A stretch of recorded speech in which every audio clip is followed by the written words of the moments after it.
Hoy vamos a sumergirnos en la historia de un artista japonés.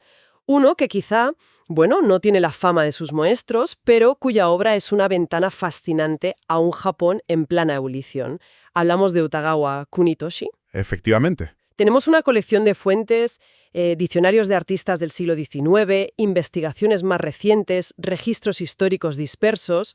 La idea es intentar reconstruir su figura con todo esto. Así es. Contamos con referencias clave como el Honchogaka Jinmei Shonshi, que es un diccionario de pintores japoneses de 1973, y bueno, estudios posteriores también. Ajá. Aunque es verdad que no existe una biografía completa dedicada a él, estos fragmentos que tenemos nos permiten trazar un perfil bastante detallado de su vida y sobre todo de su producción artística, que abarca, claro, desde el final del periodo Edo hasta la intensa era Meiji. Pues nuestra misión hoy es explorar un poco estas fuentes para entender quién fue Kunitoshi, qué tipo de arte creó y por qué su trabajo sigue siendo, pues, una pieza relevante para comprender el Japón de aquella época. Una época de transformación radical, ¿no? Totalmente. Venga, pues empecemos a desentrañar esta historia. Uno de los primeros desafíos, como suele pasar a veces con figuras no tan estelares, es la falta de información centralizada, ¿verdad? Sí, eso siempre complica las cosas. Pero sí tenemos datos básicos. Su nombre real era Yamamura Seisuke. Nació hacia 1847, año Koka 4, Eso es. y falleció en 1899, año Meiji 32. Sabemos que vivió siempre en Edo, la ciudad que luego sería Tokio, concretamente en el barrio de Kanda o Gawamachi. Esos datos están bien documentados, sí. Obras como el Ukiyo-e Bienran, el Manual de Artistas Ukiyo-e y el Ukiyo-e Jin-ne Jiten, Diccionario de Artistas Ukiyo-e, de 1931, lo identifican claramente. Ujú. Lo identifican como discípulo del famosísimo Utagawa Kunisada I, que también era conocido como Toyokuni III. Claro. Esto lo coloca, pues, directamente en el corazón de la escuela Utagawa, que era la corriente dominante, vamos, en el mundo del ukiyo-e tardío. Estar ahí era estar en el centro de todo, ¿no? Exacto. Ser alumno de Kunisada I implicaba estar en el epicentro del grabado japonés de la época. El ukiyo-e, recordemos brevemente, es ese arte de los grabados del mundo flotante, el que captaba la vida popular, el entretenimiento. Y como era habitual, él no usaba solo su nombre real, firmaba de distintas maneras, ¿cierto? Sí, utilizaba varios nombres artísticos, go, como se les llama. Se conocen nombres como Akifu Kunitoshi Shinshi, Shufu Kunitoshi Shinshi, y sobre todo en su madurez parece que usaba Umeo o Umeyu Kunitoshi, aunque ojo, algunas fuentes leen el último carácter como Kuniyoshi. Hay variaciones. Esas variaciones son comunes. Y su gran especialidad fueron los nishikie, ¿no? Las estampas de brocado. Eso es, esos espectaculares grabados ukiyo-e a todo color. Una técnica muy compleja, que requería múltiples planchas de madera, mucha precisión. Hablando de su maestro, Kunisada Dai, las fuentes lo describen como una figura de enorme popularidad y una producción ingente. Hacía muchísimos grabados. Sí. Algunos textos como el Kokuyoshi o Chushintos te Kokusada to no Hikaku Kok sugieren que era una persona muy sociable. Quizá un tanto bohemia. Disfrutaba de los placeres mundanos. Ah, mira. Tras la muerte de Kunisada Ai en 1864, hay indicios de que Kunitoshi pudo haberse acercado al círculo de Kunisada II, su sucesor. Vale. No tenemos constancia, claro, de si Kunitoshi heredó ese carácter extrovertido de su maestro. Lo que sí vemos en su obra es una dedicación constante, muy metódica. Pero lo crucial, yo creo, es el contexto histórico. Su carrera se desarrolla justo en plena transición, la más importante de la historia moderna de Japón. La caída del shogunato Tokugawa en 1868 y la restauración Meiji. Exacto. El paso de un Japón feudal, aislado durante siglos, a un país que se abre al mundo y se moderniza a una velocidad, vertiginosa. Casi de un día para otro en términos históricos. Prácticamente. Y esto, claro, se filtra inevitablemente en su arte. Tiene que reflejarse.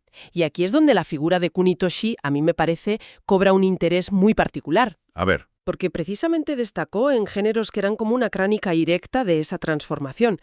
Se especializó en paisajes urbanos, modernos, los meishoe, en escenas de la nueva civilización, los kaikae, en vistas de ferrocarriles, los tetsudoe, Ajá. e incluso en grabados de juguetes, los omoka-kae. Esto último me resulta muy llamativo, la verdad. Sí, es curioso. Aunque hizo algunos retratos de actores, los yakuza-e, o escenas de guerreros, musha-e, su foco parece estar claramente en lo nuevo, en lo cotidiano y lo popular de la era Meiji. ¿Por qué crees tú que se inclinó tanto por estos temas, que quizá, se consideraban menos nobles que los retratos o la historia, ¿no? Es una excelente pregunta. Yo creo que los kaikae, esas estampas de la civilización, son la clave para entenderlo. Muestran una fascinación colectiva por la tecnología y la estética occidental que estaba invadiendo Japón. Claro, todo lo nuevo. Barcos de vapor, edificios de ladrillo, puentes de hierro y sobre todo los trenes. Kunitoshi supo captar ese espíritu del momento. Y parece que técnicamente era bueno haciéndolo. Sí, críticas de la época, citadas por ejemplo en la Nippon Ganga Gensei, la historia de la evolución del grabado japonés, alaban su destreza con la perspectiva, algo esencial para representar estas nuevas arquitecturas y paisajes urbanos, claro, y su habilidad para transmitir esa atmósfera de modernidad. Y lo del color púrpura. Ah, sí.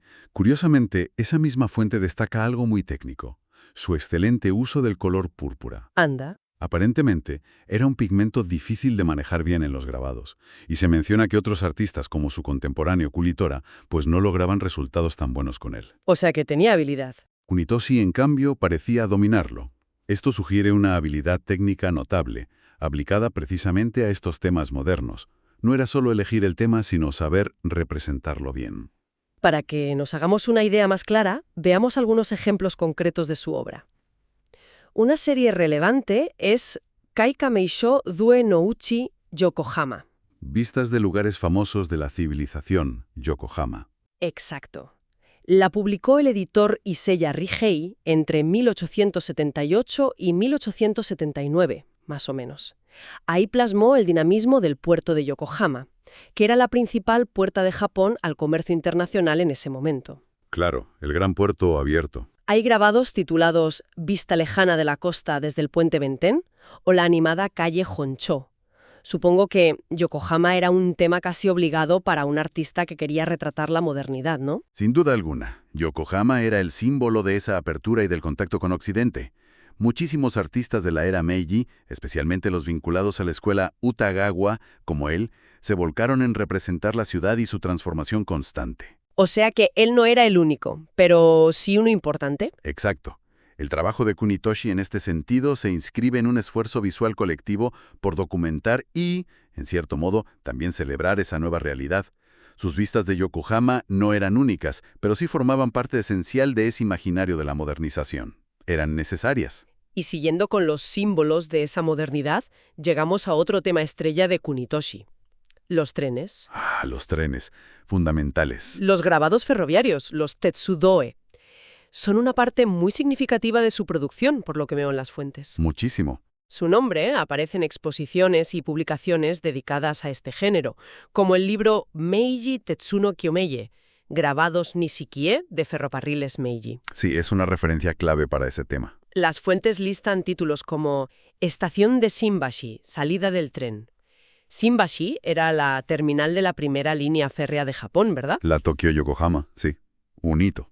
También hay varias vistas de la estación de Ueno, a veces firmadas como Umeiju Kuniyoshi, esa variante de su nombre que comentábamos. E incluso una imagen que me parece sorprendente, el famoso templo Narita Shinshoji, con el tren pasando cerca. Esa es buenísima. Es que eso nos habla de cómo el ferrocarril se integraba o quizá irrumpía en el paisaje tradicional japonés. Totalmente. Y es fundamental entender la carga simbólica que tenían estos grabados de trenes. No eran simples postales o vistas bonitas. Eran algo más. Mucho más. Representaban el progreso, la velocidad, la conexión de un nuevo Japón que se estaba literalmente tejiendo con vías. Eran imágenes enormemente populares. La gente las compraba, las coleccionaba. Eran casi como emblemas visuales del futuro, de esa nación que se estaba construyendo a marchas forzadas. Casi propaganda del progreso. En cierto modo sí. Y ver el tren cerca de un templo antiguo, como en el caso de Narita, es una metáfora visual potentísima de esa coexistencia, a veces tensa, entre la tradición y la modernidad arrolladora. Exacto. Esa tensión me parece fascinante. Y luego está esa otra faceta que mencionaba antes y que me sigue intrigando un montón. Los grabados de juguetes, los omochae. Sí, volvemos a los juguetes. Parece un giro sorprendente para un artista que retrata locomotoras y edificios occidentales, ¿no? Las fuentes indican que produjo una cantidad enorme de ellos, Muchísimos, sí. colaborando frecuentemente con un editor llamado Morimoto Junsaburo. Y mira qué curioso, el autor de una de las fuentes que manejamos menciona una conexión familiar lejana con este editor, un detalle personal que le da cercanía. Vaya, qué coincidencia. Estos omokae eran muy variados. Recortables, figuras para montar, tableros de juegos de mesa, los banzukushi. Tenemos el ejemplo de la serie Shinban Banzukushi, nuevos grabados de colección de algo, publicada por Yamamura Girobei en los años 20 de Meiji, o sea, la década de 1887 a 1896. ¿Qué nos dice esta dedicación a los juguetes sobre Kunitoshi o sobre el mercado del arte popular en esa época? Pues mira, lo que resulta especialmente revelador y lo detalla una fuente como el Ukiyo-e Jiten Chumaki, la enciclopedia del ukiyo-e, es la persistencia de este género. La producción de omokae continuó con mucha fuerza incluso cuando otros géneros más, digamos, prestigiosos del ukiyo-e ya estaban en claro declive. Ah, sí, incluso cuando el ukiyo-e clásico decaía. Sí, se siguieron haciendo hasta bien entrada la era Taisho, ya en el siglo XX. Esto indica que eran productos de gran consumo, muy populares y sobre todo muy accesibles económicamente. Eran baratos. Para todos los públicos. Exacto. La fuente describe incluso la cadena de distribución, como los nuevos grabados, los Shinban, salían del editor, pasaban por intermediarios mayoristas, los Esoshia, y llegaban a tiendas específicas. Menciona la ruta habitual que seguían estos distribuidores en Tokio, pasando por establecimientos como el del propio Morimoto, el editor con el que trabajaba Kunitoshi. Qué interesante ver la parte comercial también. Esto nos muestra la existencia de una sólida maquinaria comercial detrás de estas estampas que podrían parecer humildes. Y subraya cómo este arte popular, a menudo infravalorado, tenía una robusta vida comercial propia, independiente, en gran medida, de las formas más elevadas del ukiyo-e que estaban desapareciendo. Es increíble pensar en toda esa industria detrás de los recortables y los juegos de mesa. Hay otros detalles en las fuentes que nos ayudan a situar a Kunitoshi, ya no solo como artista, sino como miembro de su comunidad profesional. ¿Verdad? Sí, hay algunos detalles muy significativos. Uno muy importante es su presencia en un monumento, la estela conmemorativa que se erigió en honor a su maestro, Utagawa Kunisada I. Ah, sí, la estela de Kunisada. Se levantó en 1877, año 10 de Meiji, por iniciativa de Kunisada III y Kunimasa IV. Estaba cerca del templo Kaneiji o del santuario Tenjin. Las fuentes varían un poquito en la ubicación exacta. Vale. Y lo importante es que el nombre de Kunitoshi, firmado como Baiyo Kunitoshi, figura inscrito entre los discípulos destacados. Y fíjate quiénes más aparecen en esa lista. Nombres de actores de kabuki famosísimos de la época y editores relevantes, como el que acabamos de mencionar, Morimoto Junsaburo. Mostras. Que su nombre esté ahí, junto a esas figuras, tiene que significar algo sobre su estatus, ¿no? No era un cualquiera. Definitivamente. Figurar en ese monumento, codeándose con estrellas del teatro y editores influyentes, indica un reconocimiento importante dentro de la jerarquía de la escuela Utagawa. No era un discípulo menor o marginal, tenía una posición respetada, estaba bien considerado. Claro. La fuente que documenta esto, además, añade un apunte histórico interesante. La inscripción original sufrió graves daños por catástrofes posteriores. El gran terremoto de Kanto de 1923, los bombardeos de Tokio en la Segunda Guerra Mundial. Vaya. Sin embargo, fue reconstruida. Este esfuerzo por preservar la memoria de la escuela y sus miembros, incluido Kunitoshi, subraya la importancia que se le daba a este linaje artístico. Querían mantener esa memoria viva. Qué importante es eso. Y para terminar de humanizar al personaje, que a veces parece solo un nombre en un diccionario, una de las fuentes relata una investigación casi detectivesca. ¿Sí? Cuenta. La visita a su tumba en el templo Kanzoin, en el barrio tokiota de Asakusa. El investigador localizó la lápida familiar de los Yamamura. Ah, ¿la tumba familiar? Parece que fue erigida en vida del propio Kunitoshi porque lleva la inscripción Sandai Umeju, o sea, Umeju III, refiriéndose a él por uno de sus nombres artísticos. Qué bueno. Y lo más fascinante es que, cruzando la información de la lápida con los registros del templo, el Kakocho, que es como un libro donde anotan los difuntos y sus datos, se pudo reconstruir parte de su familia. Eso es oro puro para un investigador. Totalmente. Aparecen nombres que podrían ser su padre, Seishiro, su madre, Myoshu, su esposa, Kichi, su hijo, Yamamura Kintaro, y la esposa de este, Toshi. Toda la familia. Y hay un detalle conmovedor. Su hijo Kintaro figura como artesano de laca, Nurimono Shokunin. Ah, mira, un artesano. Sí. Lamentablemente, todo apunta a que la línea familiar directa se extinguió con ellos. No hubo más descendencia registrada. Esos hallazgos, fruto de la investigación directa en archivos, en cementerios, tienen un valor incalculable. Permiten sacar al artista del anonimato de los diccionarios y darle una dimensión humana, familiar. Lo conectan con un lugar físico, con una historia familiar concreta. Le ponen cara, casi. Exacto. Y como suele ocurrir en estas investigaciones, a veces surgen pequeñas incógnitas, pequeños misterios. ¿Cómo cuál? La fuente señala una. En los registros del templo aparece el nombre póstumo budista de una mujer, Erinmyo Kodaisi, que falleció justo un día después que Kunitoshi. Solo un día después. ¡Qué coincidencia! Está identificada como hija de un tal Inubushi Sojiro. Sin embargo, su nombre no figura en la lápida familiar de los Yamamura. Ah, Como dice la fuente, esto plantea una pregunta interesante. ¿Cuál era exactamente su vínculo con Kunitoshi o su familia? ¿Por qué esa coincidencia tan ajustada en las fechas de muerte, pero su ausencia en la tumba familiar? claro. ¿Quién era? Son esos pequeños misterios que la historia a veces nos deja sin resolver. Pistas que no llevan a ninguna parte clara. Entonces, si intentamos unir todas estas piezas que hemos ido comentando, ¿qué imagen final nos queda de Utagawa Kunitoshi? Pues yo diría que emerge como un cronista visual fundamental de esa época tan compleja y dinámica que fue la transición de Japón del shogunato a la era Meiji. Quizá no alcanzó la fama estratosférica de su maestro Kunisada, ni la de paisajistas como Hiroshige, eso está claro. No llegó a ese nivel de reconocimiento masivo, pero su abundante producción, sobre todo en esos géneros tan pegados a la actualidad como los kaikae y los omochae, nos ofrece una perspectiva única. Es una ventana a la vida cotidiana, a las nuevas tecnologías que llegaban, a las aspiraciones y quizá también a las ansiedades de la gente de su tiempo. Ver cómo vivían ese cambio. Exacto. Su mérito reside en gran medida en su capacidad para adaptar las técnicas tradicionales del grabado ukiyo-e a temas completamente nuevos. Aplicó la composición, el color, la perspectiva del grabado en madera a la representación de trenes, barcos de vapor, edificios de estilo occidental, elementos totalmente ajenos al repertorio visual clásico japonés. Tuvo que aprender a dibujarlos. Claro.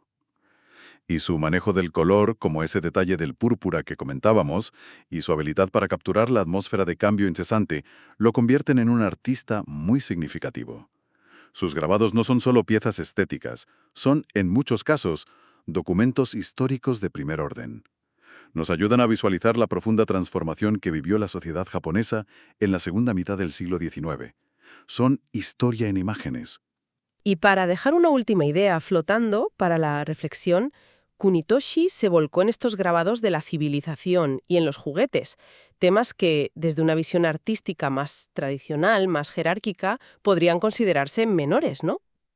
Sí, tradicionalmente se veían así. ¿No será que su verdadero legado y lo que quizá merece una revalorización hoy reside precisamente en eso? En haber sabido capturar lo nuevo, lo popular, lo efímero de la era Meiji y hacerlo accesible a un público amplio, casi como si hubiera democratizado visualmente la experiencia de la modernidad. ¿Qué te parece? Es una perspectiva muy interesante, sí. Poner el foco en lo popular y lo nuevo como su gran aportación. O, lanzando otra hipótesis basada en lo que dicen las fuentes, se sugiere que no firmó grabados de bellezas femeninas, los bijinga, ni de temática erótica, shunga, con el nombre de Utagawa Kunitoshi. Cierto, no se conocen con esa firma. Fue una elección personal, una especialización deliberada en lo moderno y popular. ¿O cabe la posibilidad, quizá, de que futuras investigaciones descubran obras de estos géneros bajo otros seudónimos, revelándonos así facetas aún ocultas de Yamamura Seisuke, el hombre detrás del artista? Bueno, eso siempre es una posibilidad en el mundo del ukiyo-e, con los múltiples nombres y la producción a veces anónima o bajo seudónimos. ¿Quién sabe qué podría aparecer? deja la puerta abierta a futuros descubrimientos. A mí me ha sorprendido mucho porque muchas veces creo que tengo conocimiento de algo,